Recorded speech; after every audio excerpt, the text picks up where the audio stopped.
All right. Welcome to the Malapert Smark Wrestling Podcast, the best up-and-coming wrestling podcast in the business. I got Vlad, the wrestling expert, here again. Thank you for being on again. I got Robert, also very knowledgeable in wrestling. I don't know about expert like Vlad, but you know, he's up there. Not on that level. Top tier. Top tier. There's only one wrestling expert, though. Oh, man, I'm blushing, guys. I'm blushing. All right. So if any news happens like tonight or in the morning, we won't be able to comment on it before we release the show. That's my biggest fear. We have to wait a week because we shoot our shows on Friday, no matter what. We're not going to shoot emergency episodes. We got lives. This is the only time we get to talk about wrestling. So let's do it. It was kind of a slow week, though, right, Vlad? I mean, for modern wrestling, for the latest shows. It wasn't like the week before, after the flurry of shows, pay-per-views we got from All In to All Out to Payback, and we had to like squeeze all that in with our tight lives. But this past week was a little lighter, so I thought this would be a good opportunity to talk a little retro classic wrestling, which is something we've been wanting to do for a while on the show. We just haven't had time because there's been so much new shows to review, but you know, it's kind of more important to discuss the old shows that we actually liked. But so I'm just picking a random topic today because we're gonna probably go through almost everything if this goes the way I envision, that throughout the months and years we'll get to most topics. But I just happened to just grab one out of the dark today, and I chose Vince Russo. Very controversial figure amongst wrestling circles, but mostly negative. Have you ever heard of a Vince Russo fan, Vlad? I'm kind of a Vince Russo fan, but most of the feedback he gets is negative. Yeah, I can't say I've heard of like a fan, like somebody say, hey, this guy is really good or something like that. No, I've never heard that. I've enjoyed his era of writing in TNA, for example, early TNA. You know, it wasn't as weird. Try to tone it back a little bit, but like I think most people would point to 1999 WCW silliness, like to the max. When he was in WWF, there was a lot of silliness, but it was kind of reined in by Vince, right? The other Vince. Yeah, Vince McMahon, excuse me. So he was the writer for these WWF shows, one of the writers for these Attitude Era shows, and this is when they took over the business and they beat WCW, put him out of business. He took a lot of credit for this. I think he still would to this day, probably saying he started the Attitude Era, or, you know, in a way, I guess. It is kind of true that some of the ideas he put forth blossomed into like bigger things, but for the most part, he's known for some crazy storylines that people didn't really like in the end. We just kind of dealt with that to get to Stone Cold and Vince, which was the main thing on the show. And then he jumped to WCW, which we discussed in a past episode here about the demise of WCW, and he was definitely one of the major figures who took a lot of blame for that. So a lot of critique surrounds his work there. I think the reason I thought it pertinent to bring up Vince Russo at a time like right now is because we criticize AEW so much, like on a weekly basis. We slam them for being like wacky and silly. But the older guys, the old heads in the wrestling business would say, I think Russo is one of the guys that, quote unquote, you know, killed the business with his ideas. I don't know where he would rank in the pantheon of people. Like maybe one day we have to like make a list and try to pinpoint when it actually like happened and they totally killed the business and people stopped taking wrestling seriously like they used to in like the early 80s and 70s and before that. So yeah, and Vince Russo's not the only one to blame. ECW, I guess, is the easy one to point to. A lot of the goofiness in WCW and WWF, cartoony stuff, contributed as well. But for right now, let's just focus on Vince Russo. His ideas, quote unquote, crash TV, lots of crazy random stuff, controversial, risque, outright silly sometimes. But I've just chosen an episode today from 1999, which is when he was working there. And I thought maybe we could just run through it like we usually run through our modern shows. Kind of do a retro review of an old Raw episode. What do you guys think? You guys down for that or what? Yeah, Sure, man. Why not? Right. Let's see what happens. Let's see what kind of conversations we get out of watching this episode. Sure. All right, cool. I'm glad you guys are down, on board. That's why you guys are my friends, man. You guys are down for anything. Well, not anything. But... Almost anything. All right. So let's compare this. We'll judge them just like in the way we do our modern shows, and let's keep an eye out for possible Vince Russo ideas, something that you could point to and be like, oh, that must be Vince Russo. And maybe in the future, if we talk about him again or if he comes up, we can make like a compilation playlist or something of a lot of these segments where we could point to what went on here. So the episode I've chosen today for our Malapert Smark listeners out there is WWF RAW from May 10th, 1999. Let me go ahead and pull that up for you guys. And we'll be watching this here.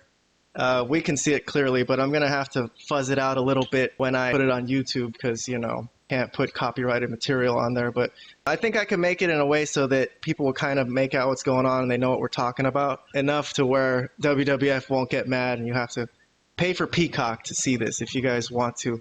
This is from everything's on Peacock. WWE sold their archive to the Peacock app and it's all on there. It's very nice and beautiful. Go on there and watch every WWF show ever. So let's see how this show started. We're not going to play any sound. We're just going to like describe the show, have a summary.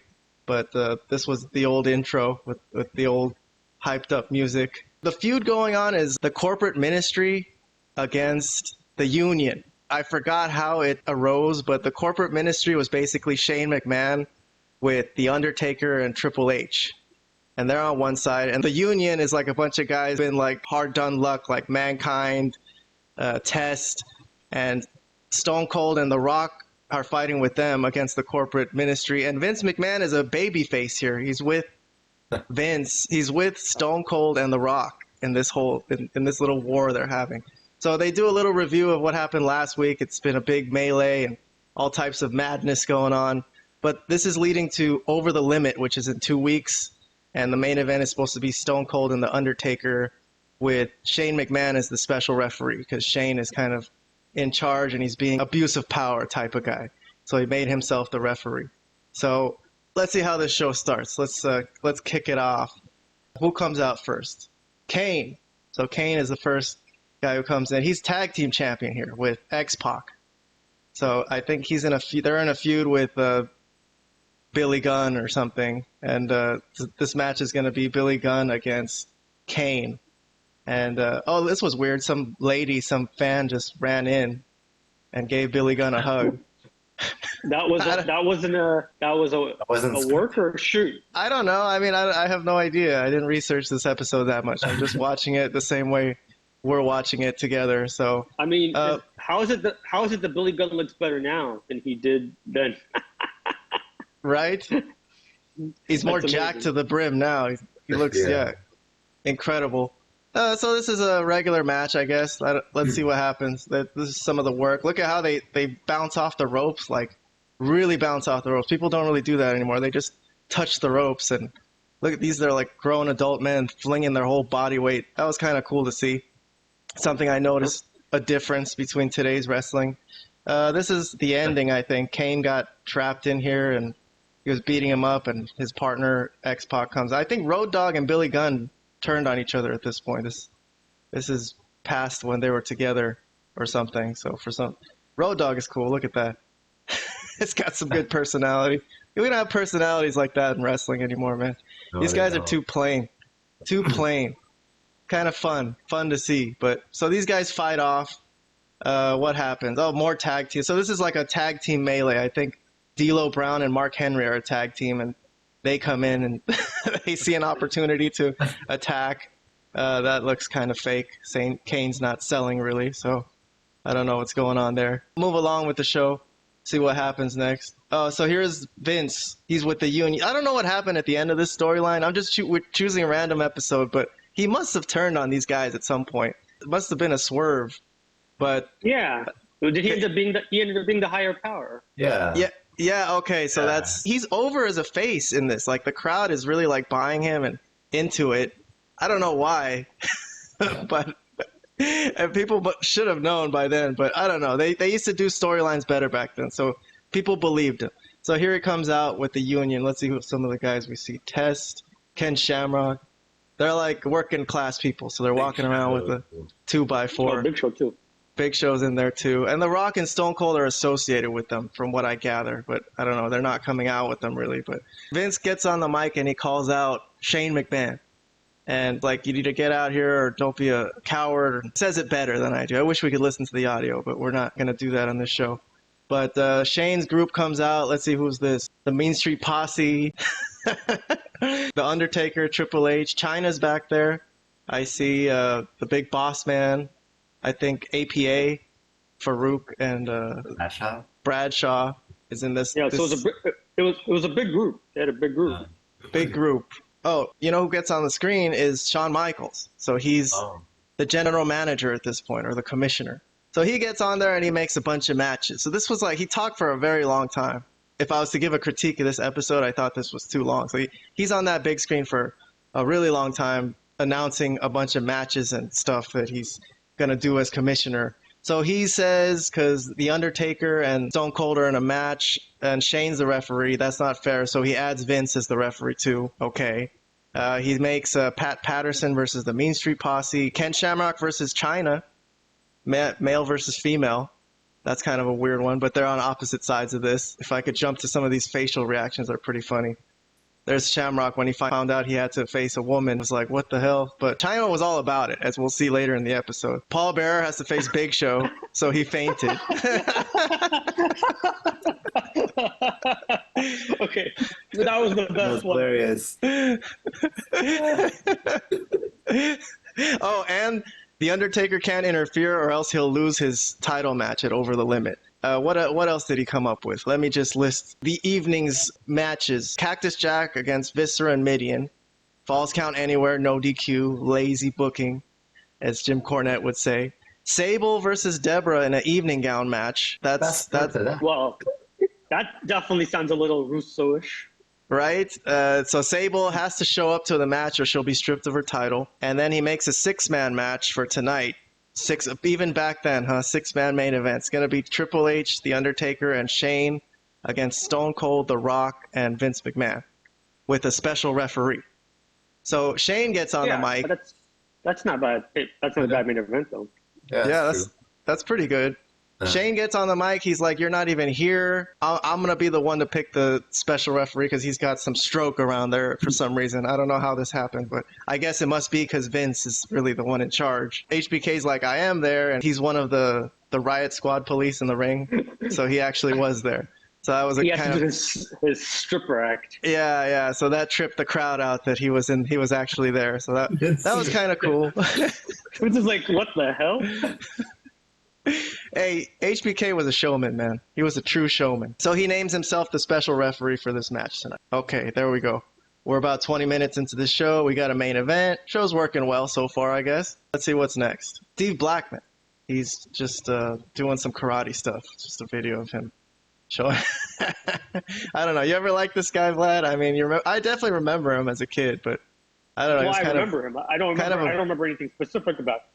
Yeah, he seemed kind of a boring guy to me. He never talked. He was just a decent worker, I guess. But okay, so they promote him a little bit there. I mean, he was a legit badass, but not probably a good captivating wrestling character. So Big Show, this is gonna go against Paul Bearer. This is a strange match, but he has to do it. So he doesn't want to do it. He's like, no. But then HBK comes out and is like, you gotta go. He forces him to get out there. And he's trying to beg his way out. This is pretty wild, honestly. This is kind of sucks for Paul Bearer. What do you think, Vlad? Is he gonna get out of this? There's no way out of this. HBK takes his place at the announce table. I guess he's just gonna, unless somebody comes in and helps him, he's probably just gonna. Well, it can be Undertaker. But isn't there like a ton of members in this group? They could probably interfere for him. I think no one can interfere, but no, he's just going to take a kick to the face. He took a bump. That was a pretty good bump right there. Oh, yeah. This guy, Paul Bearer, he's been in the wrestling business a long time. He knows how to take some bumps. So let me move forward a little bit in this show. Let's see who comes out. Big Show gets on the mic, and he wants to fight The Undertaker. And he asks Shawn Michaels to lift the ban on interference.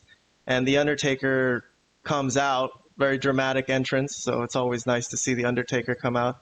Very slowly, walks to the ringside and stares at the Big Show while the Big Show continues to pummel Paul Bearer. But they don't actually fight. I think the corporate ministry, the rest of them come out and there's like a big melee. So they're going to beat down the Big Show, and the rest of the Union comes out. So this is like a big war, two big factions. The crowd is all into it. Every match with this rivalry, because the whole show is linked with this rivalry. Every match on this show has to do with being on one side or the other. Crowd was hot for this show, really hot. So here comes Debra, and she's going to face. Yeah, this might be the Vince Russo segment of our show today. Oh, yeah. So there's for Sable. Sure. So an evening gown match, I guess. What are the rules of an evening gown match, Vlad? You gotta. Oh, I'm an expert. Let me tell you. You gotta rip that baby up. Rip the evening gown up until you're in your, I guess, bra and your panties. I guess. I don't know. Yes, that seems like that's what. But wait. It doesn't look like Sable's already I don't know what the hell Sable's wearing. She's not wearing. Is that supposed to be her evening gown? She practically it looks like she's already stripped as it is. Well, pretty much. No complaints here. Oh, no complaints. I'm just saying. I don't understand. But yeah, this is definitely Russo. And you know what else is Russo? Now that you're kind of showing me all this, like these short, quick matches, these all these segments that like don't actually have wrestling. Is all linked to Russo. So the only thing that's the saving grace for this is that there's so many like great personalities involved. Obviously, like you have Vince, you have the Undertaker, you have Big Show. So here she is just grinding. I guess that's her thing. Well, sure. She just grinds. It's pretty scandalous. There's nothing to do with wrestling here. This has nothing to do with wrestling. This is just for the guys that want to see hot chicks. Which here comes Val Venis. That's what it's for. Okay, I didn't figure that out. It has nothing to do with. This is definitely. Oh, this is Val Venis. Yeah, this is killing the business though, Vlad. Right? Come on. This is too much. And this is for the women's championship. You know that, for the WWF Women's Championship. Oh, because Sable's the women's. Sable's the champion. So Val Venis has nothing to do with this, and he comes out because. It just calls to Val Venis, right? But they were even asking Shawn Michaels, like, what the hell? He's not involved in this. And I guess Sable's going to win. So she's going to rip it. So there really wasn't a match. There really wasn't much of anything. 5 stars right here. 5 stars. 5. What is wrong with you? This is a 10-star classic. Oh, I'm sorry, Vlad. You're right. I undersold it. I mean, geez, you're. Well, there's Nicole Bass. She's Sable's valet, I guess, and she's trying to get at Val Venis, right? And he doesn't want. Oh, and there's Jeff Jarrett, synonymous with Vince Russo. So, guitar shot to the head. You know what?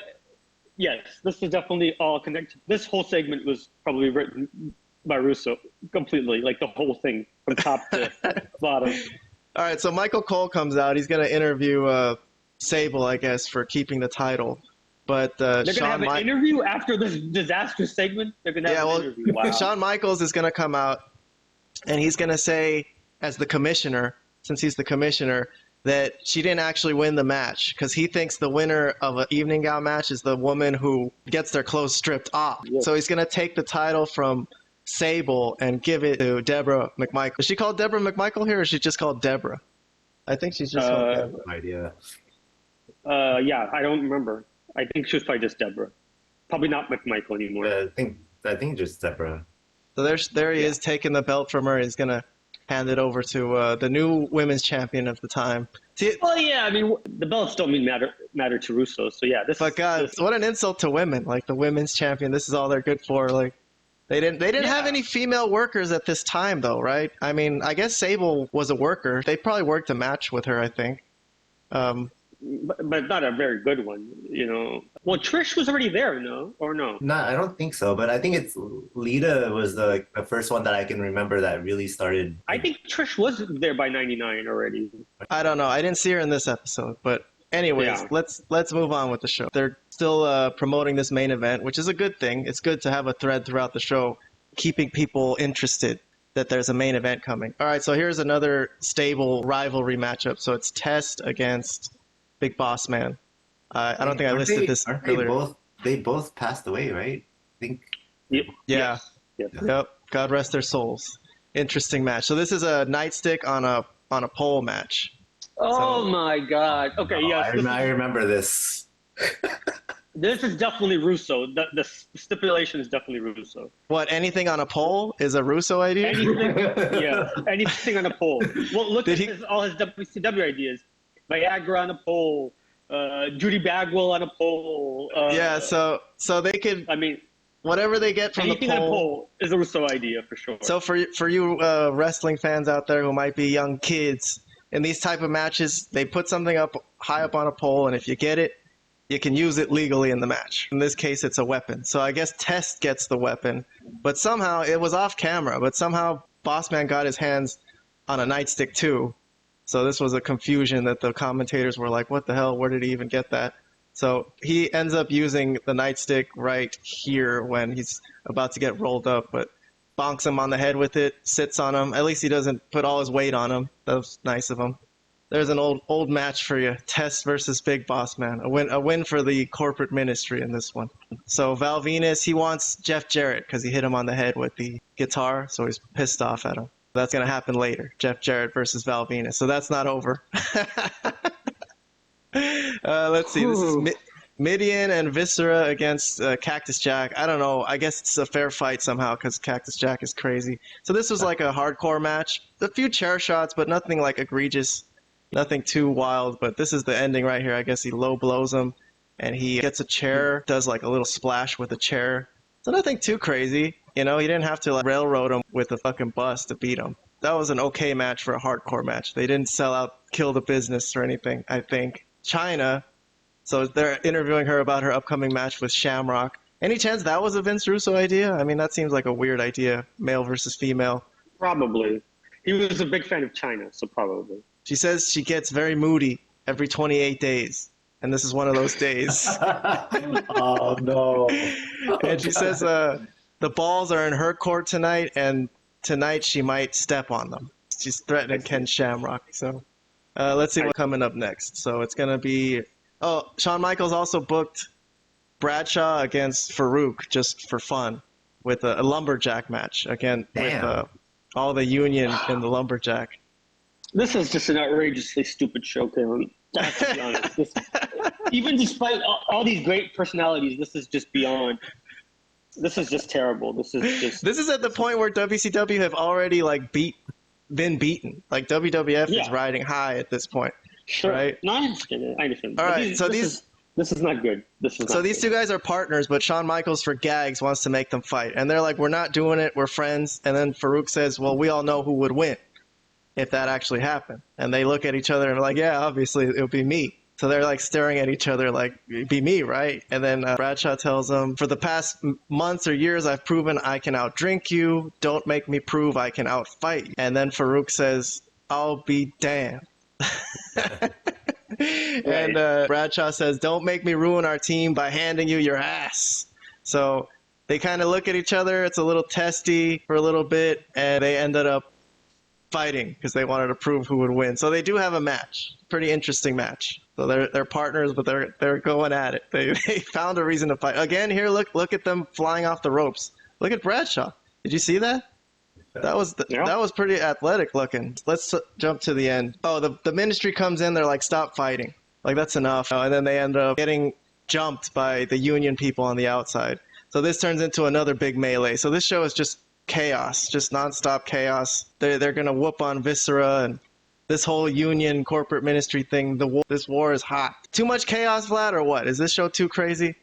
Wait, so Mick Foley went from Cactus Jack to... Yeah. He came out as a lumberjack as Mankind, so he's had 2 appearances today. Oh, wow. This was another match. Pat Patterson and Gerald Briscoe. Oh, goodness. Against the Mean Street Posse. And they would... I mean... This is horrible. Let me just say a couple things. Why you could keep going through, but let me just say a couple things. Okay, the reason why this is bad is not because it has nothing to do with the personalities involved or the fact, because obviously there's legends and Hall of Famers and some of the greatest wrestlers of all time on this show, but it's where it loses all understanding or just completely Russo is these quick, pointless matches that have no purpose and no idea. These kind of gang warfare type matches, and then all these silly matches in between. this is just like Pat Patterson versus the Mean Street Posse. I mean, why would anybody even book that? I mean, unless it's just you don't value any type of you don't really care who's wrestling or what's going on in the ring. You know, it's insane. So yeah, this is all Russo. This show is a very good example of Russo style book for sure. I just saw it because I was just skimming through some summaries and I saw a couple things with Jeff Jarrett, evening gown match, you know, so I just figured. So I was like, let's take a stab at it. All right, so let's jump to the end of this. I guess they win with like dual figure fours. These guys were wrestlers though, Briscoe and Patterson. They're really old. Well, here, yeah. Well, yeah. They were wrestlers in the 70s and 80s, maybe, but 60s, 70s, and 80s. But and then, they came out, I didn't tell you, but they came out to Hulk Hogan's I'm a Real American. So they did, and they at the end of the match, Pat Patterson takes his shirt off and does the whole Hulk Hogan thing. So there's that. Okay, is this good wrestling, Vlad? Is this any better than AEW or what? Oh wow, this is a bad example, but yeah, this is a bad example. Come on, we could come up with more shows. We could go to the next episode. I'm sure there'll be something. No. I understand. I understand. Yeah, this is not good. No, I already told you this is terrible. This is a terrible wrestling show as far as what I like about wrestling. But yeah, I'm sure some people liked it, but this is not what I would like in a wrestling show at all. All right, well, let's finish it off. So let's see what comes up next. So Shamrock, he doesn't know what's going to happen. He's like, I've been backed into a corner. What can I do? He has to do the match, but he doesn't want to hit a woman, obviously. Jeff Jarrett's coming out. He's with Debra, and he's going to face Val Venis. Jeff Jarrett's catchphrase at this point was, don't piss me off. It wasn't Slapnuts yet. I guess Slapnuts came with WCW, right? So yeah, he leaves for WCW pretty soon. I like Jeff Jarrett, though. If Robert, I don't know if you know this, but he's my favorite wrestler. We know. He's my favorite wrestler. You try to sneak that in every other show. That he's your favorite wrestler. How could we not know by look at his work. He actually sells every single time. He's flawless. He's a flawless worker. Like when someone throws a punch, he's gonna sell it. I see people who just don't sell sometimes. I like the way he sells. It's like really trying to play it up for the crowd, but it really works for me. Here's another one. See. I will say that Jeff Jarrett is a good worker. Throws his face, you know, like it looks like he took a punch for real. But anyways, let's skip to the end of the match. Here's the Vince Russo booking that I thought of. So here comes Is this a 2-hour show? How long is this show? Yeah, it's a 2-hour show. 2 hours. So Debra comes out and she's going to take her top off to distract Val Venis. But I've seen practically. She was already naked. Well, not naked. You know what I mean? She was half naked, just like in a couple segments previously. So we've seen this before, though. Not before Vince Russo. Like Terry Runnels did this, right? In WWF TV. Same thing. She actually took her top off, though, but away from the camera, like on this side of the ring. Sure. So this is not necessarily Vince Russo booking. But anyway, so the ref is distracted. Jeff Jarrett bonks him on the head with a foreign object, as they say, and gets the pinfall. What do you think of the booking of the ending of this match, Vlad? Would you use that, the female distraction?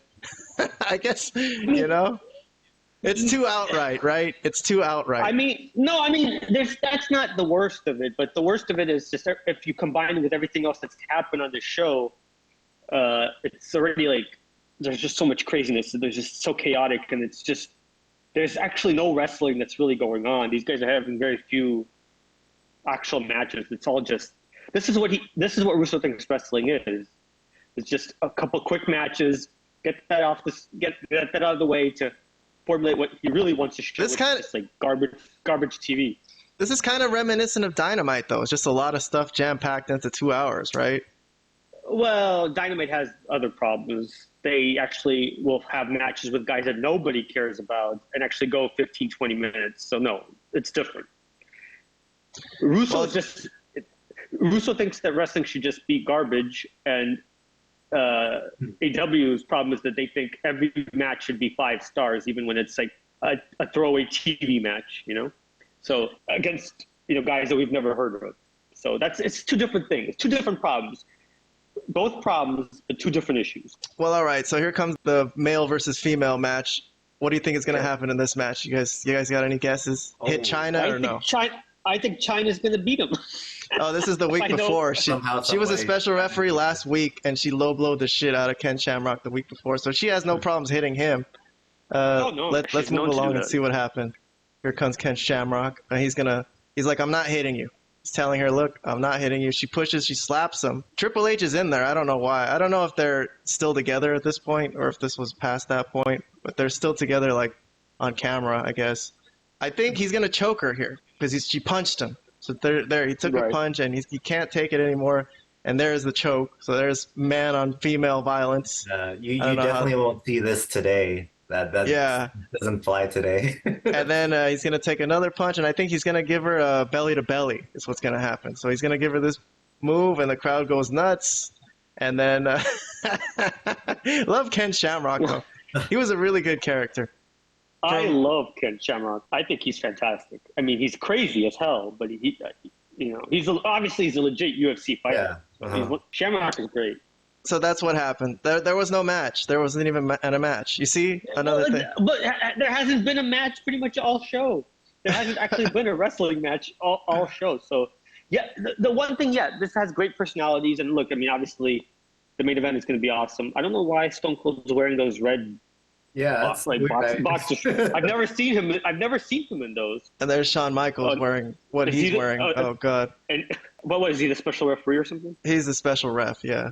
He booked himself as the special referee. So there comes Shawn Michaels, ever the showman, as he always is. The showstopper. There's Shane O'Mac coming out with The Undertaker and Triple H and Chyna. I guess she's with them after she's had her match tonight. So Vince comes out first, and I think they're going to jump him before the rest of the guys can get in the ring. Yeah, so there goes Shane jumping. And this, you see, the main event started, and there's 5 minutes left on the show, Vlad.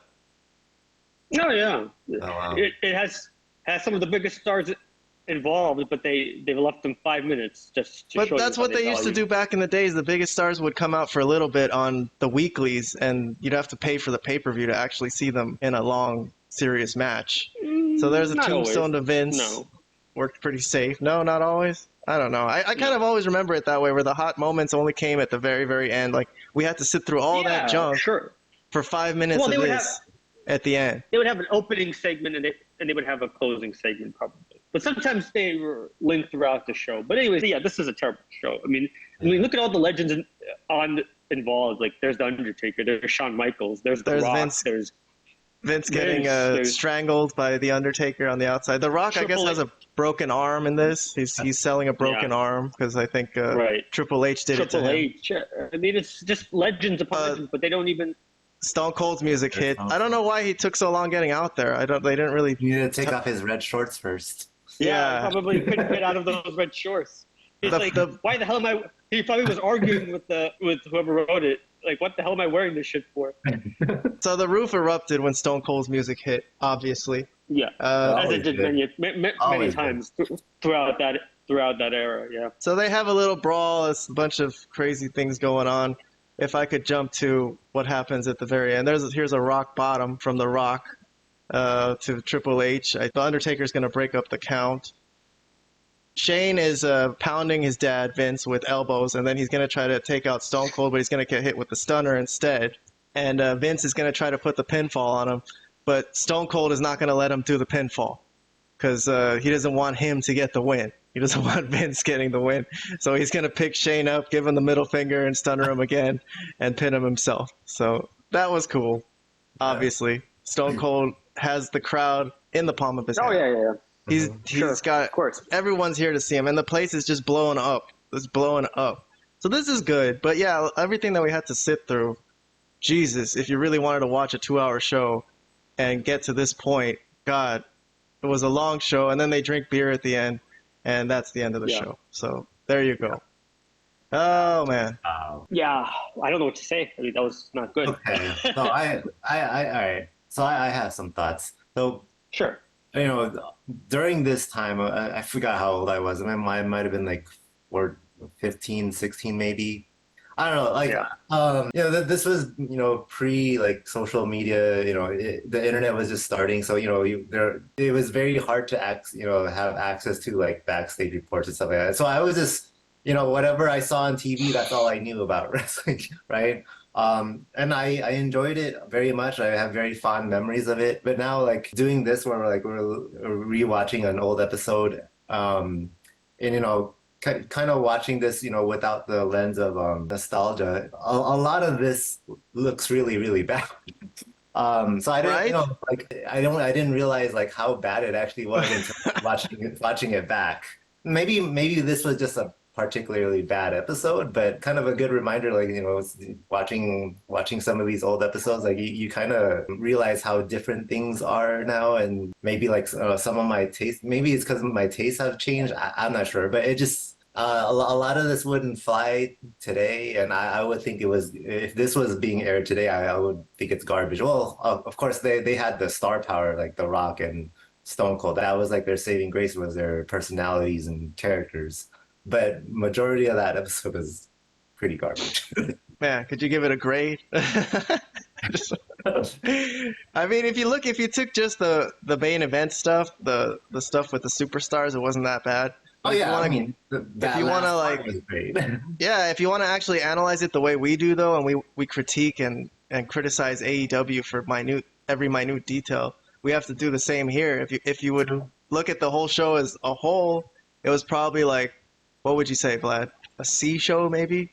I mean, there was something in there for us to chew on. That was a D show. That was a terrible show. Well, if you went there, you got to see Stone Cold, you got to see, The Rock, and there was like raucous. You couldn't hear there was no audio on our clip, but the people had a fun time.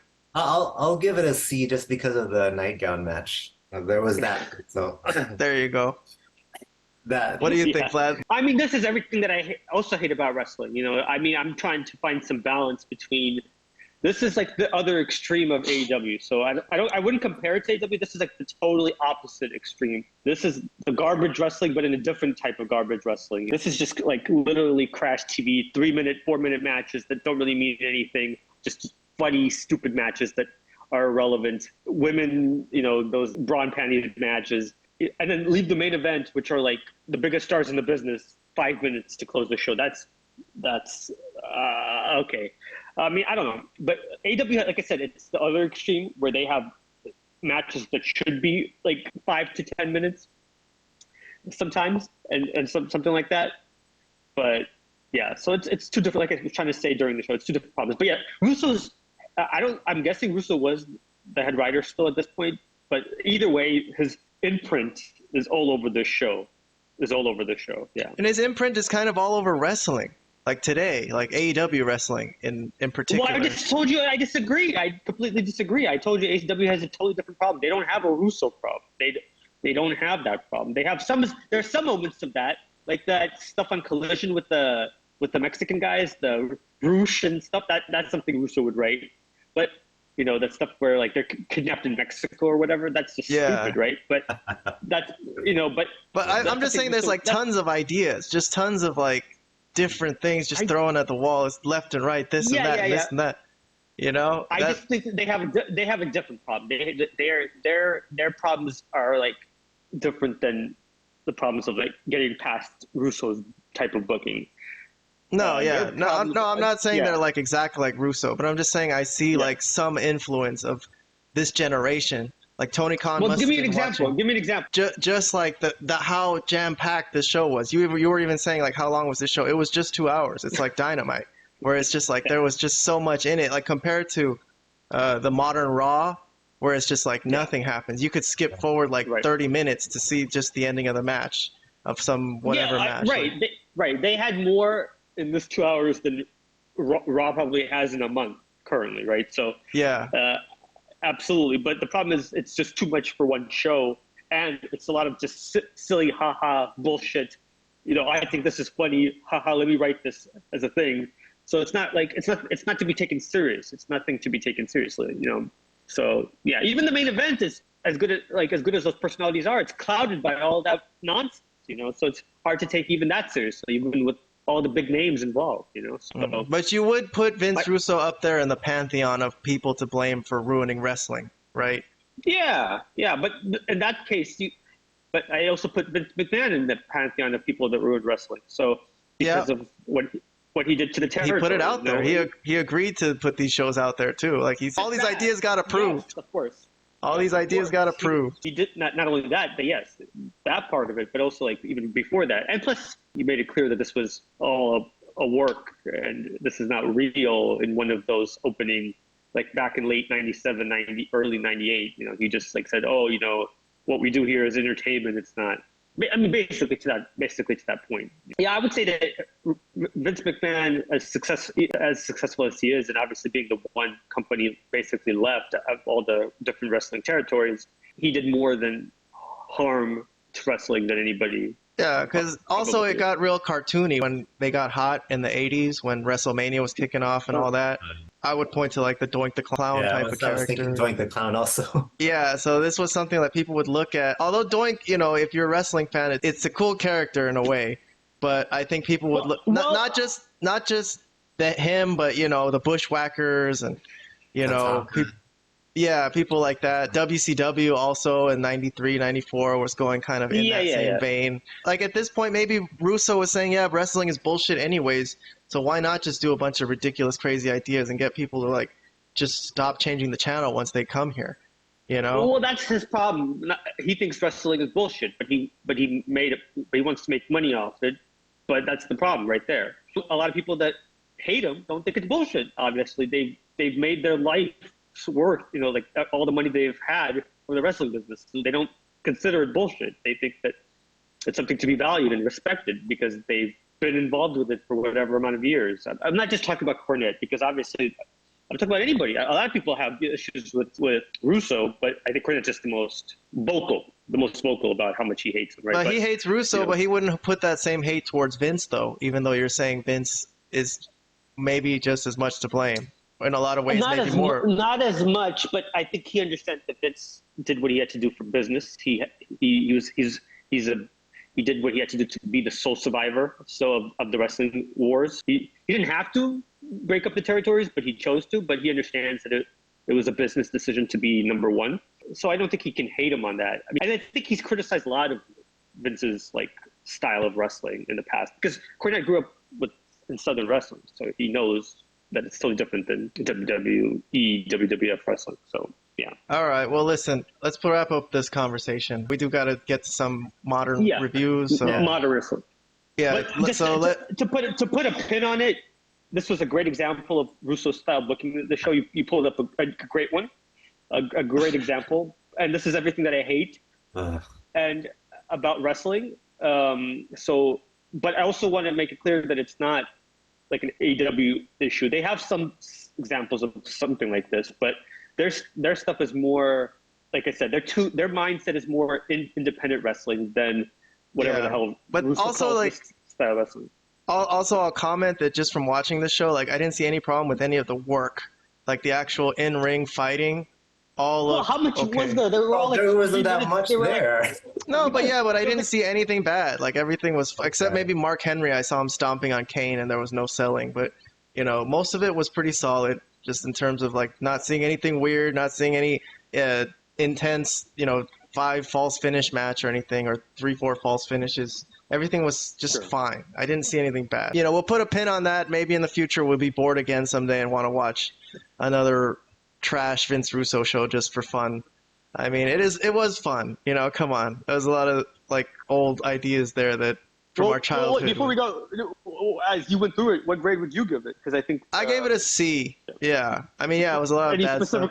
Any specific reason? I mean, is it also because of the nightgown match? No, I didn't give it an F because I thought there was something there for the fans. At least they got to see some real good excitement.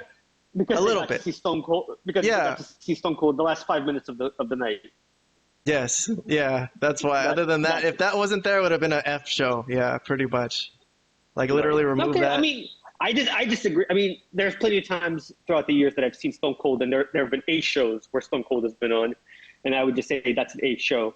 I'm not going to just give it just a higher grade just because Stone Cold came out the last 5 minutes of a show. And I mean, as much as I love Steve Austin, I think Steve Austin's one of the greatest of all time. Okay, I'll give it a C-. Yeah. Fine, you convinced me. What do you give it? An F? Is this an F show to you? No, he gave it a D. No, I gave it a D. I gave it a D. Okay.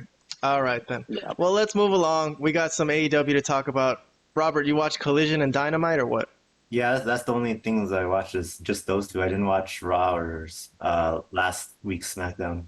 All right, so we're going to Collision let's do from September 9th, which was, I guess, almost a week ago as we're recording this, six days ago. So this was right when our last show came out. So the opening was Jon Moxley against, who did he face? Action. And this is the first Collision without Punk, right? No, the second one, because the one before that, he was fired.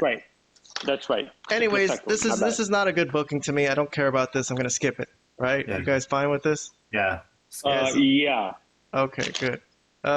Roderick Strong. Okay, so he gives another video about how he used to be friends with Adam Cole and they hung out together, right? Went to each other's weddings and stuff like that.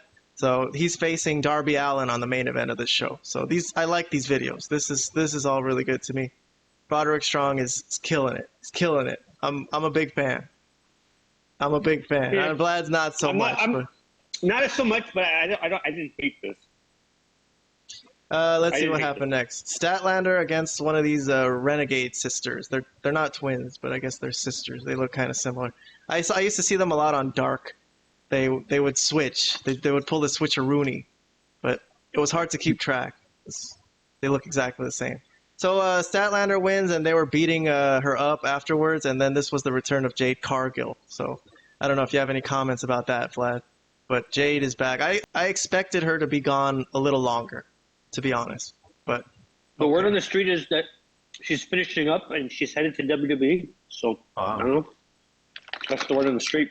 Well, maybe they'll give her like a push and tell her, oh, we're going to make you our superstar and try to entice her to stay with a big contract. Oh, maybe. I think they're just going to job her out, honestly, until she leaves. Probably job to Statlander one more time. Yeah? Unless, I think so. Interesting. Unless she does stay, but the word is that she's going to be going. I don't know if that's true or not. I mean, you hear a lot of different things, but who knows? So, all right. I'm not really a big Jade Cargill fan, but I'm kind of glad this feud is happening at least one more time, only because even though I do like Chris Statlander, I think the way she won the title was kind of fluky. Because she took the title off of Jade Cargill after Jade had finished the match. So, obviously she was at a disadvantage fighting. Well, Jade was the one who put out the challenge herself. Well, yeah, I mean, of course. But I think let's assume Chris Statlander beats Jade Cargill again. I think that goes a long way to actually legitimize Chris Statlander more as the true champion. So in that sense, I'm glad this feud is happening, but I don't really care too much about Jade. I like her. I like her promos. I thought she was cool. She's one of the better girls to me. I hope they keep her. I think there's potential there, but I don't think it could be like she needs the WWE training. I actually hope she goes to WWE because I don't think anything's going to happen in AEW. She's not going to get what she needs to be a complete wrestler. Okay, continue. Sorry, I'll leave it there. No, it's cool.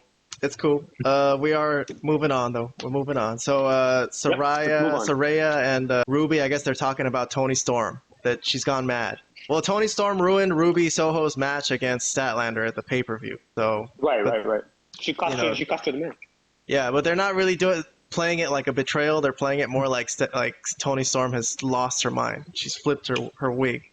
Mm-hmm. Saraya said that she heard she was using mayo as like a skin treatment or something like that. So she's gone tits up. So yes, right. So this is that's all that was, just a little backstage thingy. What is this? You guys care about Claudio and Kingston? I don't know. This is skippable to me. I just want to say one thing about it.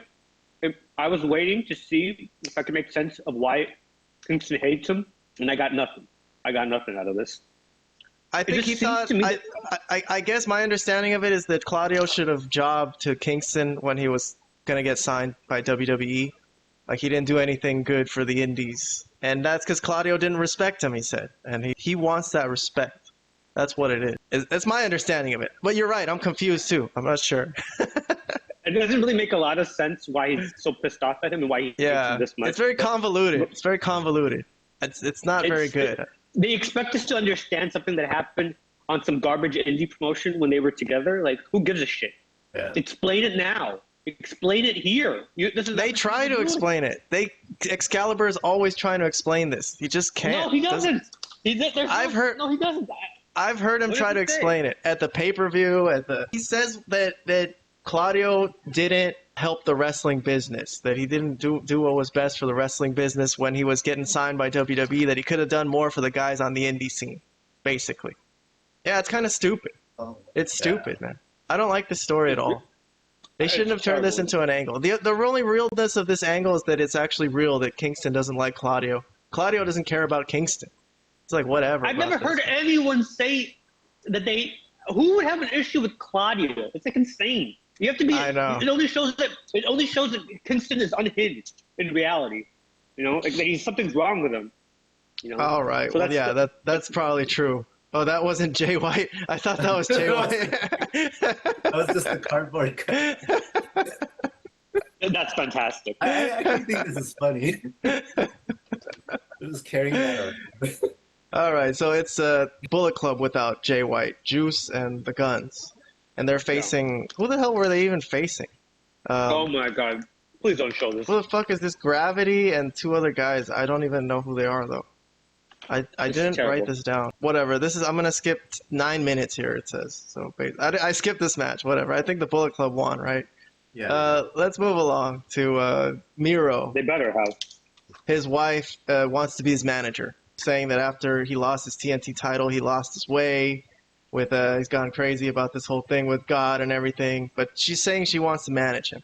So that's what they're trying to get at here. Little pre-tape promo from CJ Perry there. I don't really have anything to say about it. We'll see what happens. What the fuck is this? Rey Fenix against Angelico, right? Is that what this is? Another skippable match. I love how you said, what the fuck is this?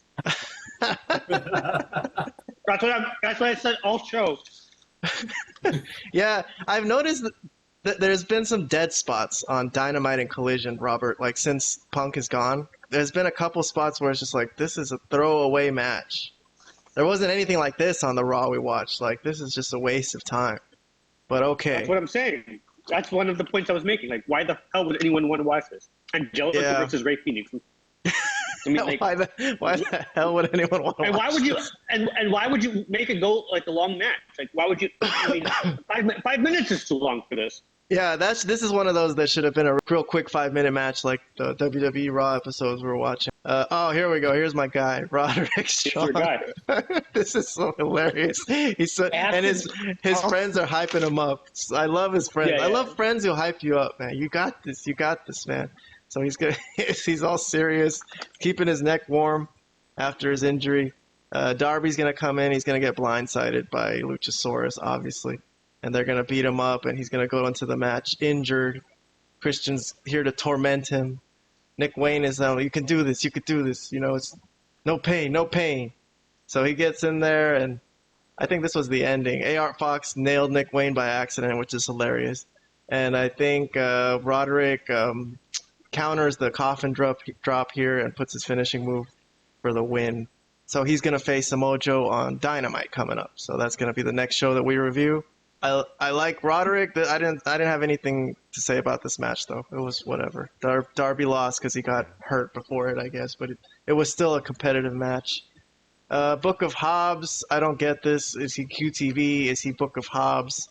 He's bragging that he was on top of Miro at the end before his wife came to save him. So, okay, I don't know. I don't really have much to say about that either. The Keith Lee promo, I don't have anything to say about this either. Why waste people's time? Like, why waste their time? They're doing nothing with him. Why even? I know. They always introduce people like they're gonna do something with them, and then they don't.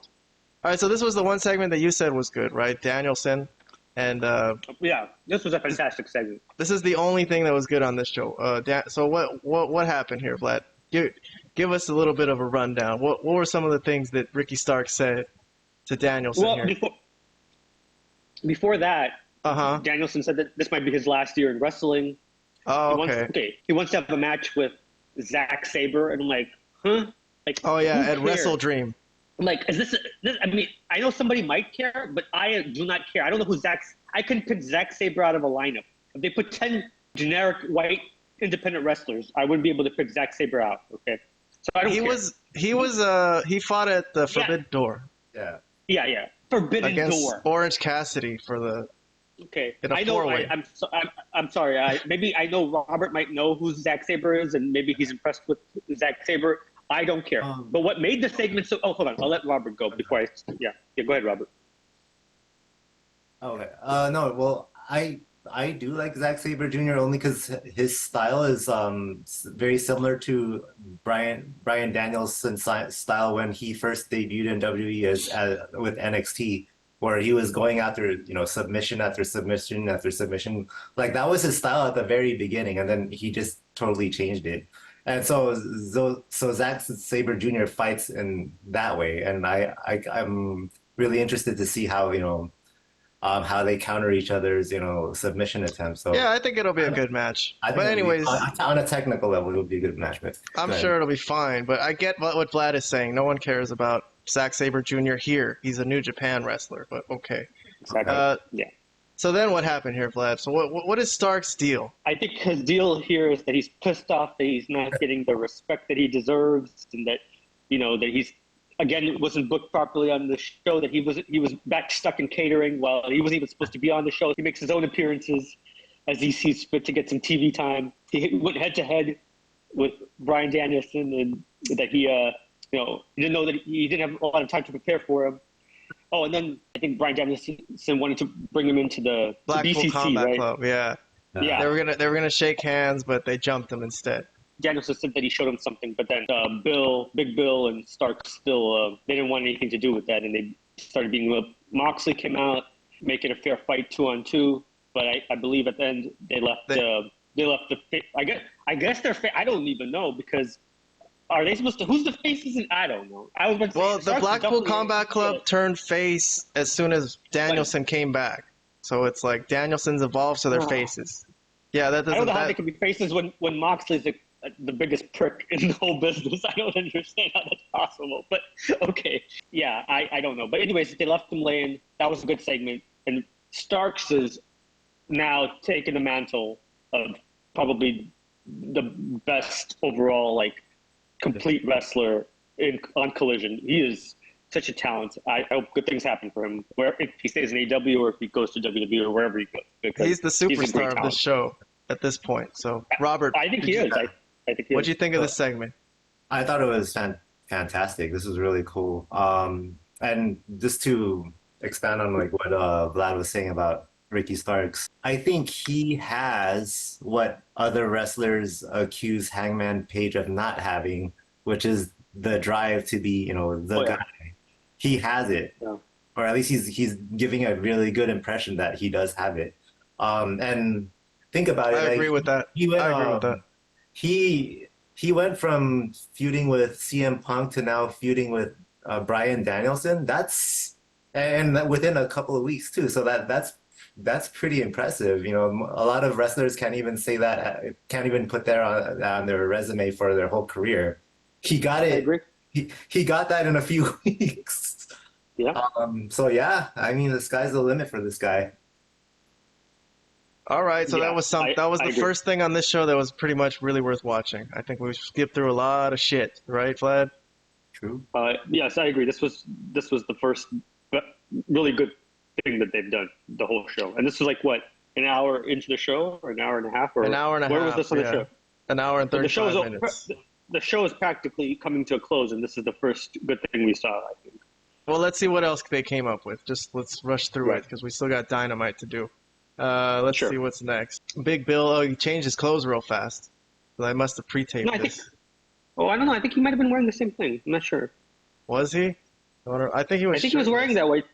Let me see. No. Oh, maybe you're right. But I thought he. Oh no, he was wearing that. He was still wearing the same thing. Yeah. All right, my bad. Okay, I'm not. But this still may have been a pre-tape nonetheless. Yeah, because he's not really sweaty or tired or anything. Yeah, puffing. Yeah. So they're involved in the international title scene, I guess. Big Bill's next. I think he's gonna fight Moxley at Dynamite. Yeah, and then Rey Fenix is gonna fight the winner. So Samoa Joe, the main event here against Penta, right? Roderick Strong watching in the back. Samoa Joe taps out Penta, chokes him out. So that was Collision. Sure. God, that was a bad show. Yeah. That was so not worth having like a whole show for that, really. Mostly it was kind of nothing. I don't know what you give that, Vlad. Would you give that? I give that like a D minus. Or a D. I guess a D since the Stark segment was pretty damn good. I guess I'll give it a D. Yeah. I guess I agree. I can't think of anything.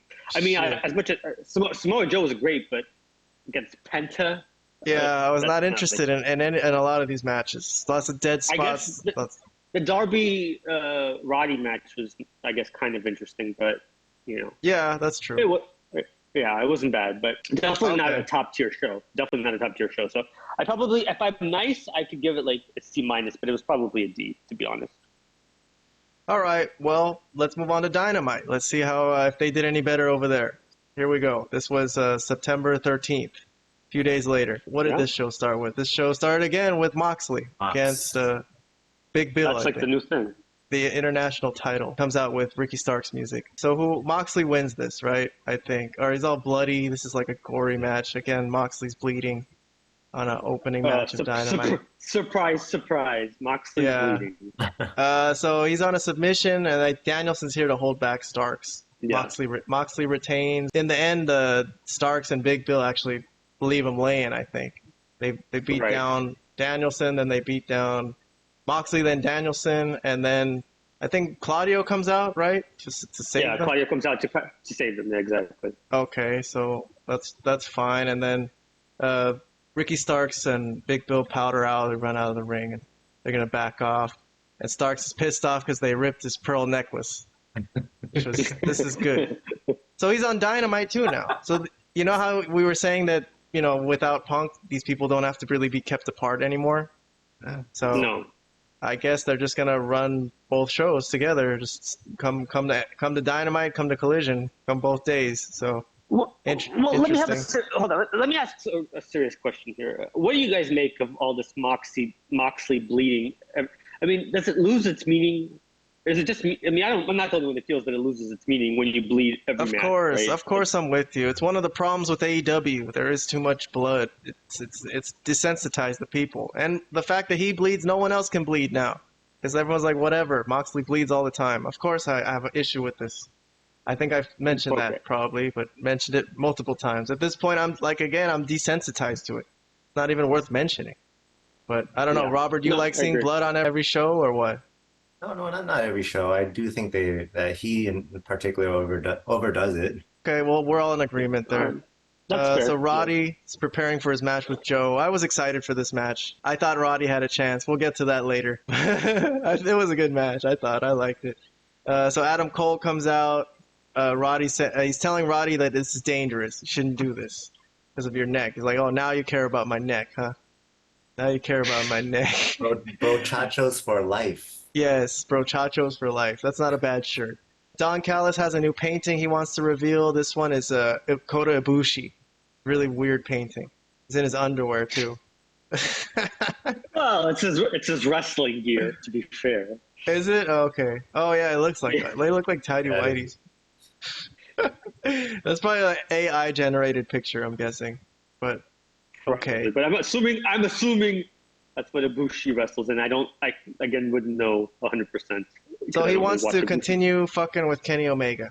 So he's going to go after his friends. So the Omega-Don Callis feud is not over. Any thoughts about this, Vlad? Or it's okay. This is not bad. This isn't awful. Obviously I don't really care about this match, but I think, like I said, I think Don Callis kind of, he's growing on me like a fungus, in a sense. He's just growing on me. Yeah, but I'm over these paintings. They didn't have to tease for a week that they're going to reveal a painting. Like, it wasn't that amazing. Come on. That's what I'll say about that. Don't forget, Takeshita is now the alpha. Oh, yeah. Alpha. Good point. Yeah, he has a if only he can have his own theme music. Please, AEW. Don Callis family. It's like NWO. Like, if you're in that group, that's your theme music. So, oh gosh, that's the Don Callis family theme music. Danielson, they challenged him and Claudio, and they're gonna challenge Bill and Starks. Yeah. On Collision, I think. No, Rey Fenix is gonna face Moxley. So he's like, I'm gonna beat you next week. Motherfucker. He's trying to strike fear into his heart. as the referees are there waiting to pull them apart. And then, here's our favorite feud. Two guys who don't like each other. Kingston is just a fucking thorn in Claudio's ass, man. God, I feel bad for Claudio. Hook was trying to get interviewed, and Orange Cassidy just rolled by. He's a little sad. Doesn't have a belt. He's still in pain. So he's taking a time off from wrestling. But they still got him into the show for a minute at least. Don't worry. Tony Khan will get him another belt soon. Just don't cry, little Orange He should Cassidy. beat Moxley. I hope they get back to that. He needs to beat Moxley. That needs to happen. That would be awesome. Why not? Why don't you say he should beat MJF clean while you're at it? Right in the middle. I don't know about that, but I do put him over Moxley. Anyways, you're not going to hear me defend Moxley, that's for sure. You got me there. The Outcast, or Toni Storm's still coming out with Outcast music. Weird, right? Yeah. A new thing she does. What is that thing? Like, that's the actress thing, right? What do they? Why do they do that? Because it's hot or something, or? No. You know what I'm talking about? I know what you're doing, like the looks that she's doing. I don't know if that's supposed to mean that like it's an actress thing or it just means that she's something wrong with her. Like something is not right in her head. She seems to be a little bit nutty, right? That's the whole gimmick that she's going with, that she's a little like loopy, right?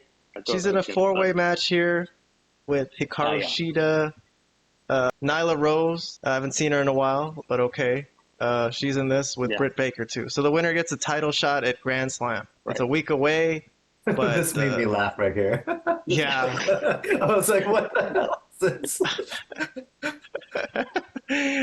Yeah. How can I describe what is happening here for our audio podcast listeners? I don't even know how to describe it. I didn't know how to describe it in my own. She just jumped in front of the camera in front of Nyla Rose and started posing. Like, because she's the star now. She has lost. That's the only way we can put it. I don't know what's going on, but she's lost it. How does this match end? I think this was a kind of botched move right there, but Britt Baker gets rolled up by Toni Storm, and she's surprised that she won. Well, it was the right result. That's for sure. It was the right result. So she's gonna face Saraya next week. Outcast members. Yeah. She still came out with Outcast music. I thought that was interesting. She's still kind of officially in the group, but they're not really friends anymore. Saraya's going to talk about that later on a promo after this. So Toni Storm was great. Yeah, this is a positive of Dynamite, okay? If we're looking for positives, when I do my final grade. Not the match itself, but just Toni Storm as a character is great. Yeah, no, the match was skippable. So this is where Saraya tells Renee Paquette that she's going to beat her, that she's crazy, she's gone mad. I don't know, they're not really friends anymore, it seems. So yeah, I don't remember anything that she specifically said, but something to the effect of that she's going to win, that Tony's lost her mind and things like that. Yeah. All right, so I didn't think this was anything special, but okay. So looking forward to that match. It'd be interesting. To see who wins. I think Toni Storm could win. I don't know. What do you think, Vlad? I'm hoping so. She's the one that should be the champion. I said that from the get-go. So Jericho and Sammy, this was a weird segment. They come out, they play a video of showing their friendships. It was kind of a nice video. Sammy was a little younger. He was like a little baby. And these guys are just going to have a match. They're shaking hands, and then we're going to have a regular match, right? And we're going to stay friends afterwards. Although there was a tense moment at the end where they kind of got nose to nose, right? I don't know what to think of this. I don't like this angle so far. I'm expecting something to happen at the show. Someone should turn on someone. What do you think, Robert? Not. You think Sammy's going to turn on Jericho, or the other way around, or they're just going to have a regular match and stay friends? I mean, how does the turn happen? They're like fighting each other. Would this be like post match? You mean like there would be a? I don't know. Yeah, post match, or someone cheats maybe, or I don't know. Someone. This is hard to predict. I'm not sure. But it's bad, right? This is not very interesting. It's not great. I don't know who to root for. I have no vested interest in this, other than to sing Judas. Okay. Yeah, like if you're there at the stadium, you get to sing Judas. MJF, this was from the week before. This was a pre-tape. This was an odd promo too. He did the Scott Steiner thing with the mathematics. Oh, yeah. The Scott Steiner mathematics. You know about the Scott Steiner mathematics?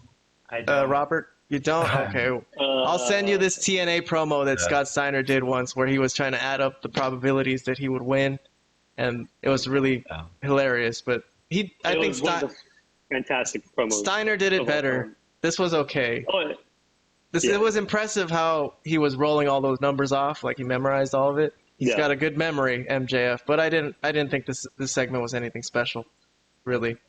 I think it was just funny that he tried to duplicate Steiner's legendary promo, but sure, it was an homage. Yeah. Okay. But he wasn't there today on the show, so the fans didn't get to see MJF. Maybe that's why they brought in Ricky Starks, because they needed a star. Yeah. Yeah. And anyways, Hangman Page is facing Brian Cage, which they made this out to be like a trilogy match. Remember when they were doing the promos for the match? Hangman Page versus Brian Cage 3. Like, we all knew that. Like, I didn't remember that. Yeah, I didn't remember their previous matches. So. Yeah, that was whatever, dude. Okay, Tony Khan.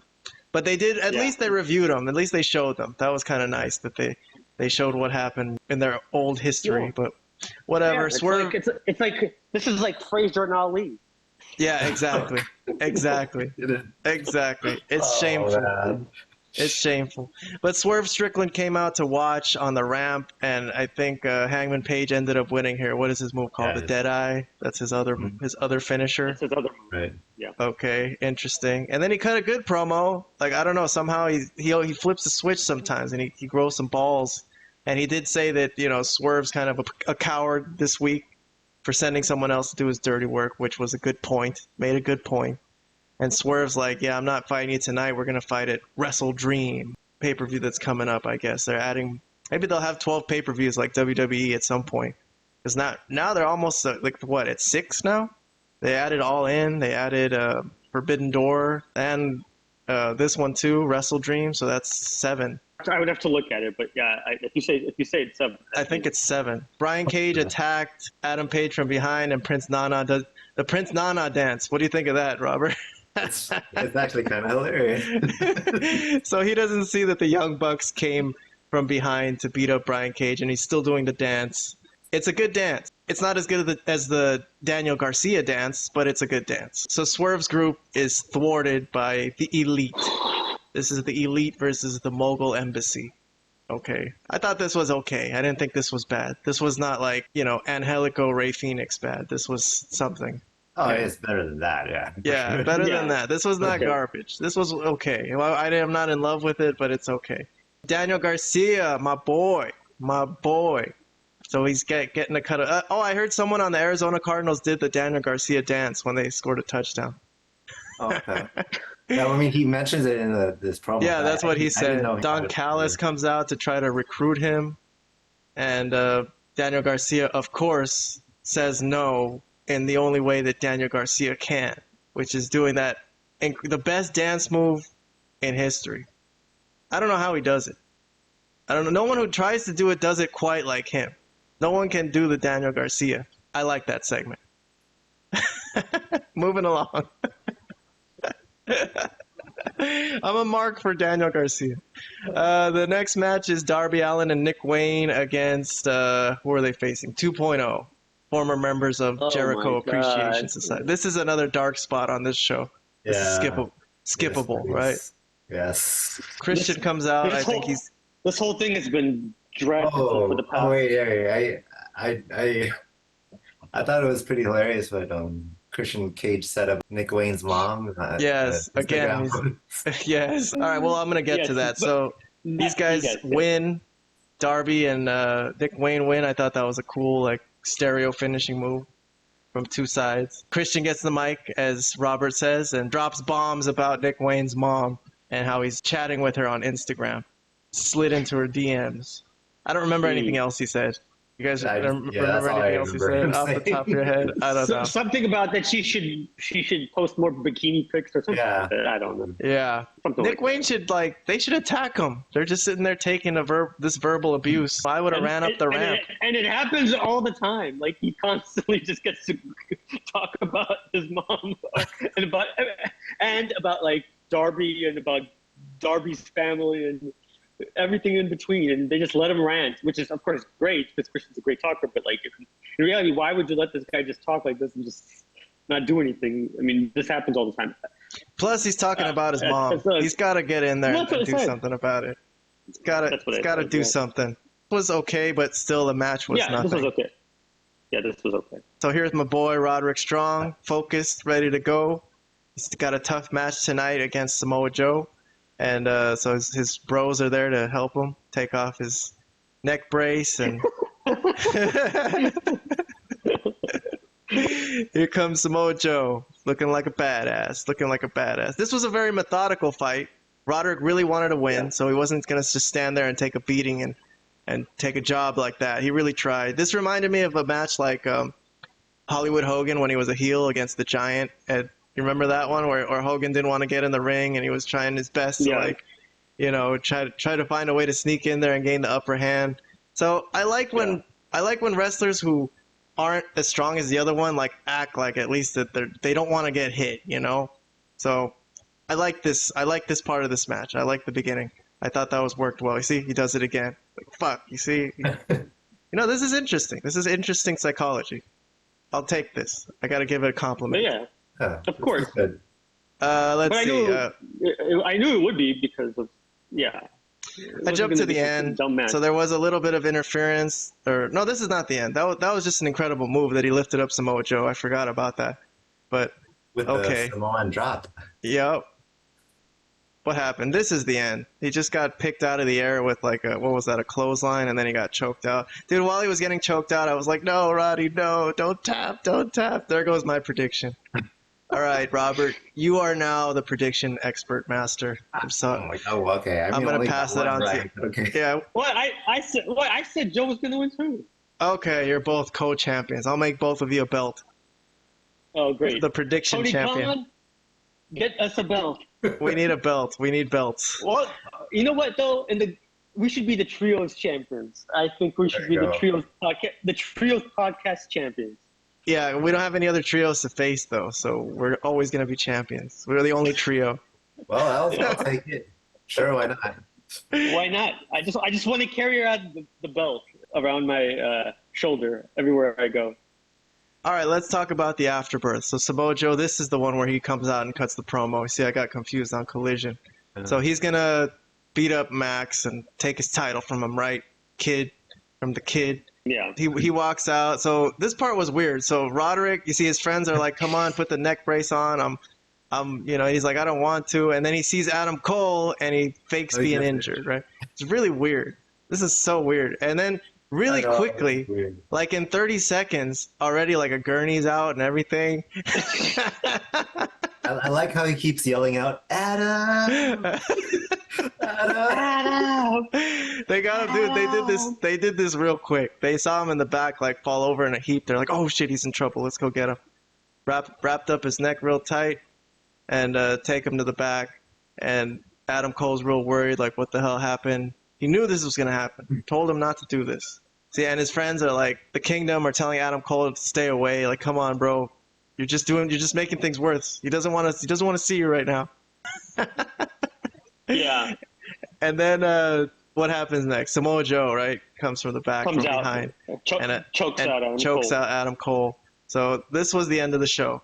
So he's gonna take everything from Max, his title, his friends. He's gonna kill his friends, and take his title. Of course, Samoa Joe with the facials is doing incredible heel work in this feud.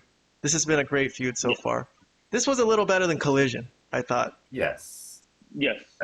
I would say so. Yes, I agree with that. Samoa Joe is just one of my favorites. He's just such a good worker. He is when I think of a pro wrestler, I think of somebody like Samoa Joe. He's just the perfect wrestling personality and character. He's great. I wish there were tons of others like Joe around that you could just put in there, but yeah. They're lucky they have him, because I think absolutely. I think he's kind of been looked over at times in his career, like late in his TNA run. Many times. Yeah, many times. Yeah, he was released twice from NXT, right? And he was, or whatever, from WWE. Like, the guy is obviously could be a helpful hand, definitely in their developmental, or even on their main roster if they wanted. The guy is clearly one of the best wrestlers in the business. I don't think anybody would deny that. Well, that was Dynamite. You want to give a grade since we did it for Collision? I'll give this one a C, I guess. Same here. Just normal, average. I think I'm gonna agree. I think this was like a C. Wasn't awful, but not great. Yeah, I think yes, I agree with. For the first time, I think we're all in agreement. We don't want to do predictions for Grand Slam next week. We did make a prediction for the Toni Storm thing. I guess we all. Oh. I think she's gonna win, but I could be wrong. I'm not 100% sure about that. Toni Storm versus Saraya. I'll go with Saraya on this one. I could see that going either way. I don't think the feud will end next week, but I think Saraya still wins. I don't know, maybe because the Grand Slam is where Saraya made her debut at AEW, so I think that's why she would still win there. But I don't know, it could still end up being Toni Storm winning, so I'll pick Saraya though. MJF and Joe. MJF is definitely gonna win. What do you think is gonna happen with Joe and MJF then? I'm pretty sure. I still think MJF's gonna win. Ricky Starks and Danielson, are they fighting again or no? They're having a tag match. Yeah, tag match. And then, we forgot to mention that Christian challenged Sting and Darby to a rematch, right? To a tag team rematch. Oh yeah, and that's also a Grand Slam, right? Okay, yeah, that's just a rematch, so it's the same exact match from All In, but it's not a coffin match. It's just a regular match, I guess. So I could see Christian getting the win back against Sting and Darby, just to give him some heat. Jericho and Sammy. Oh, that one's hard to predict. Yeah, it's hard to predict because I don't really care. Like, it doesn't really matter who wins either way. Like, storyline wise, like, who gives a fuck? I guess I could see. I agree with that. Let me just run through SmackDown and Raw. Not the whole thing, but I guess let's see what I book. I only bookmarked like a few things. Jimmy Uso's trying to get back in the bloodline, which is stupid. I take back everything I said last week about this possibly being an interesting angle. I thought he was going to be solo. I thought he was going to be just a single guy and just being a heel who thought he made the right decision to help Jay by not letting him become tribal chief. But now he's trying to get back in the bloodline. I'm like, this is stupid. This is so dumb. He was the one who was pushing Jay to get out of the bloodline. Well, what if he's swerving them and he's not really trying to get the bloodline? Would that change your mind again? Yeah, that would change my mind. I guess so. But I don't think so. I think they're just getting the bloodline back together somehow. That's what I think that would make happening. no sense. I agree. That would make no sense. LA Knight was there to cut a promo. Over as hell as always. And he's feuding with Austin Theory and Grayson Waller, I guess. So they had a match with him and Austin Theory, which he won. So I'm just glossing over this, but at least he got a win. The LA Knight update. With the finishing move on I just want to say, I just wish. Oh, okay. I just want to say real quick. I wish they just wouldn't bury Theory as much as they have. I don't mind, obviously, LA Knight getting pushed as much as he has, but do they have to kill Theory in the process? I mean, I don't know. I don't particularly like that, but continue. Yes, continue. I agree. Theory's not as over right now, I guess, but. So. Yeah, but he's still like a rising star. They didn't have to. They don't have to completely kill him. Exactly. He's lost like every match that he's practically been on the past 2 months. He's lost to Ray. He's lost to Escobar. He's losing all the time, basically. So I don't know what's going on with him. Yeah, I'm with both of you guys. I think he's good, and I think they should be giving him a better storyline than this, a better deal. But maybe they will in the future. Theoretically, LA Knight and Theory could be a great hot feud, but not if you continuously beat the heel continuously. Then there's no feud. It's just that's it. So theoretically, they could do a lot better in this feud. I think Theory and LA Knight could be great feud, but they're just not. It's how can it be interesting when he's already beaten them twice? I think. No, yeah, they could have done something more with that. I'm with you there. Anyway, so there was this backstage thing with Paul Heyman and LA Knight. Do you remember this, Vlad? I mean, I guess this is a nice moment for history. Yes. Future superstar with Paul Heyman. Well, it only means something if LA Knight becomes something. He is already a megastar, bro. He's like Stone Cold. When he comes out, the place erupts like Stone Cold is coming out, like those videos. The whole crowd is going insane. Let's slow that down for now. He's not like Stone Cold yet, but if they keep pushing him, you never know what the future may hold. But yeah, this could be like a significant backstage scene with maybe like a possible LA Knight Roman thing possible down the line. Maybe some sort of thing that they could have going. That would be interesting. Yeah. So we'll see. But yeah, that was kind of what they teased. Anytime you have like a segment with Heyman, it's kind of always interesting. Bloodline, they come out to brag, boast about being champions, and they're gonna feud with Street Profits and Lashley, I guess. Is that do they have a name for their group? I forgot. Did they have a name, or they just the Street Profits and just Bobby Lashley? Bobby Lashley and the Street Profits. I guess it's gonna be a tag team title match, maybe something like that. Yeah, they're feuding. It looks like they want to be the top group on SmackDown or in wrestling, I guess. Well, Judgment Day's here on SmackDown now because they have those tag team titles. So right. They haven't been on this show. Interesting. I guess. Both teams want to be like the top group, and they're like, well, the Bloodline is falling apart, but so we'll be the and they're like, no, we'll be the top group. We'll be the top group type of thing. You know? Okay, yeah, so that just for completeness sake, we're going through SmackDown and Raw from this past week. That was all I could think of from SmackDown to even talk about. For Raw from September 11th, Jey Uso's on there, and he teamed up with KO today, even though they used to fight each other. But they teamed up to face Judgment Day, because that's just a common enemy, and they try to see if they could get along. That was the angle there. It's okay. I don't hate it. I don't love it. Gunther celebrating his Intercontinental title record. Longest reigning Intercontinental. We didn't talk about this match last week, but this was a really good match, obviously. But it was never in question to me. I knew he was going to win. But at least they made the crowd believe that Gable could win. And he wants one more match. Are they going to do it again? Is that what they said? I don't remember. I'm pretty sure they will. I mean, he wouldn't have come out if they weren't. So I'm pretty sure. I don't know if it's going to, when they said they were going to do it, but I'm pretty sure they will. All right. Cody, what is he doing? Again, still, why is he not fighting for the title? What is he distracted with? Dominic Mysterio? I don't know. I don't know what's going on here. Didn't they fight already? Yeah, I don't know. It's kind of... This is weird. I'm not really into this. I'm not into this. I'm waiting for him to fight for the title. I'm going to skip. Seth is still facing Nakamura. Nakamura beat up Ricochet to show he's a badass. I don't know how he thinks that's going to show he's a badass, but okay. So he left Ricochet laying in the back. I'm going to skip this too. I don't care about this, right? This happened on NXT, actually. Becky beat Tiffany Stratton for the title, which I don't get, okay. Going down there to bury young talent.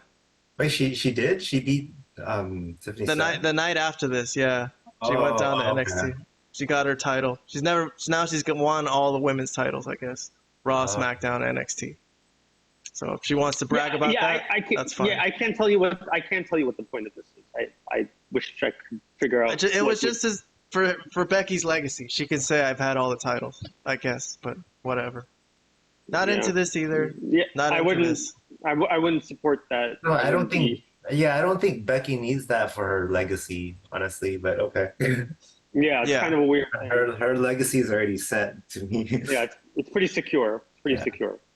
Oh, I forgot about this. Raquel versus Rhea again. I was expecting this to be the better match of the two, because when we were reviewing the main event, right? This was the main event. This was the main event. Rematch for the women's title. Is it the WWE women's title?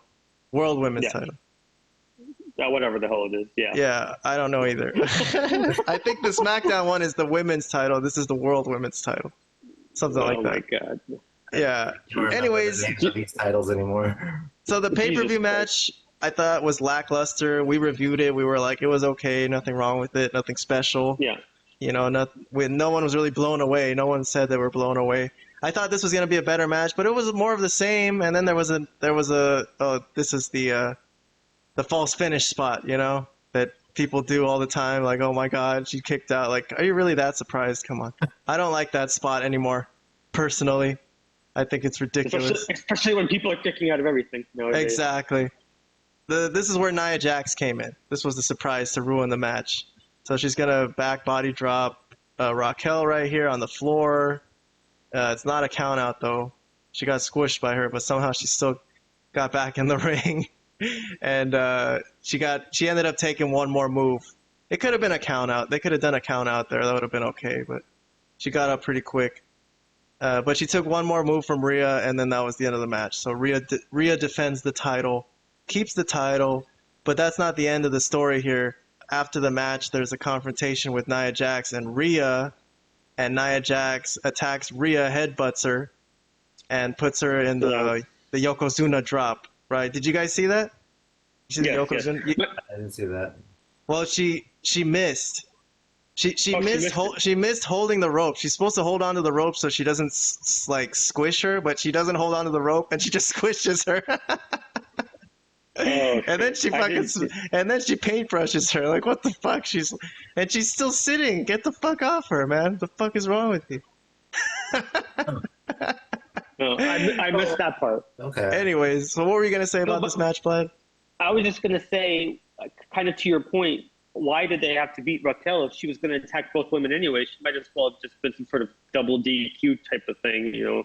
Why even beat Raquel at that point? It doesn't help Raquel. The ending of that match was really screwy. Plus the fact what's the point? Nia Jax is awful. Like, that means now she's going to be feuding with Rhea? So, like, who wants to see that? Rhea Jax is a horrific wrestler. I mean, outside of just being big. She has a reputation of not being a safe worker either. Exactly. So, like, I'm a little confused here because first she attacked Raquel. That would make her technically a heel, but then she attacked Rhea. So is this like a heel feuding with a heel? Because I mean, even though everybody loves Rhea Ripley, but she's part of a heel faction, so she would be. Sure. Yes, it is a heel versus heel. Okay, that's interesting. Yeah, it's just not very good because it doesn't make any sense. And who really needs to see Nia Jax? And if they were going to at least have her interfere, like I said, why have her? Why not just be like some sort of double DQ where it doesn't beat Raquel? Because Raquel's already lost to her on the pay-per-view, so why beat her again? This is the point. If you want to actually get Raquel a little bit more over. And didn't they send her away? Didn't they send Nia Jax away to get safer and learn how to work better? And then she comes back and immediately starts screwing up as soon as she gets back. Well, remember that match that she had with Charlotte Flair where they had a disastrous thing on where they basically started shooting on each other, right? Yeah, because she was mad because she dropped her. Like, I think she dropped her on her head or something like that. Like, yeah, so it wasn't very good. So I don't know why they brought her back. And I don't think anybody wants to see her in the main event scene against Rhea. I mean, I don't care if they bring her back. She can be part of some sort of thing if that's their choice, but she shouldn't be the main number one contender or something like that for Rhea at all. Like, I think she's awful. And unless I see something. But based on what you just showed me, I don't think she's learned anything based on the fact that you said that she botched that Yokozuna, the bonsai drop, I guess. Yeah, I don't know what she calls it. I think they have a different name for it now, but yeah. I don't know. Maybe they'll cancel it again. WWE sometimes do that. They'll just have someone come out and be like, all right, you know what? It's not a good idea. Let's just forget that happened. I don't know. Well, they can't do that. They could do that. They've done that so many times. Like, whatever. It's just like, okay, moving on. Oh, bad idea. Abort. Yeah, abort. Yeah, you can abort a bad idea. It's okay. Sure. All right. All right, well, we're done. That's it. All right. Well, listen, I'm going to wrap it up. I'm going to let you guys go. Thanks for coming on. I appreciate you guys. I'll put the show out, Yeah, man, we appreciate you too, man, for putting this all together, by the way. I know it's some work. We do appreciate you. we acknowledge you did the Tony Storm thing. Yeah. We acknowledge you, Keon. We acknowledge you. You acknowledged all the hard work I do. All right, guys. Till next time. We'll enjoy the wrestling from this week. We'll see what happens.